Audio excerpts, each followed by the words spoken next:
On the 15th of June this year, the Minister of Finance, Matia Kasaija, presented a budget of 52.7 trillion shillings for the financial year 2023-24. He also announced that the sources of the funds for the budget included 29 trillion shillings from tax and non-tax revenue, 8.3 trillion shillings from domestic debt refinancing, 8.2 trillion from external financing, and another 3.3 trillion from domestic borrowing. The other 2.7 trillion was to be sourced from grants and loans, while 287 billion shillings was to come from local revenue.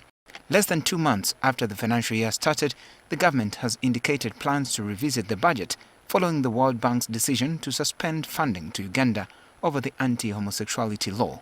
We are still gathering ideas about what to do in line with adjusting the budget, but this requires approval by Parliament. So we shall be coming back to you. At the same time, we are negotiating with the World Bank. Economists have said the World Bank decision will definitely affect a number of sectors. Investments in health and education and roads. If that goes down, and as we've seen, it's one of the top 4 priorities of households.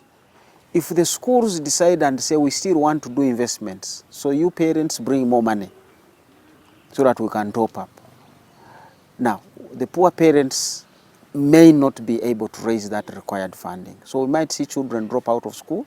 Because where you find that maybe there was no co-financing option, where maybe Uganda was meeting some cost and then World Bank was meeting some cost, such a project will definitely stop because the funding will not be there. With the population anxious about how this will affect the economy, the Prime Minister Robert Nabbanja gives assurance that negotiations with the World Bank are ongoing. We are continuing to negotiate. We are using that diplomatic path. She maintains that beyond the negotiations, there are other options government is considering, including borrowing from other sources.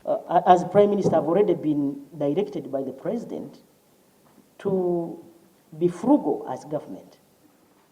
And definitely, we shall definitely look at those areas where we think we can do without, say, like workshops and seminars.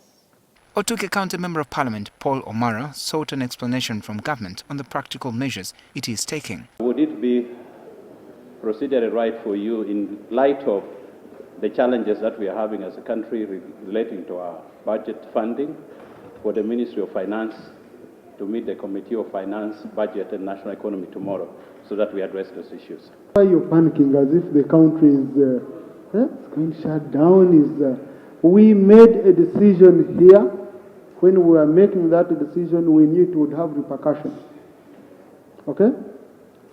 And we are prepared and we are strong about the decision we made as a house. The question is, with about 8 trillion shillings at stake following the suspension of funding by the World Bank, how much can government realize from any possible budget cuts? Benjamin Jumbe, NTV.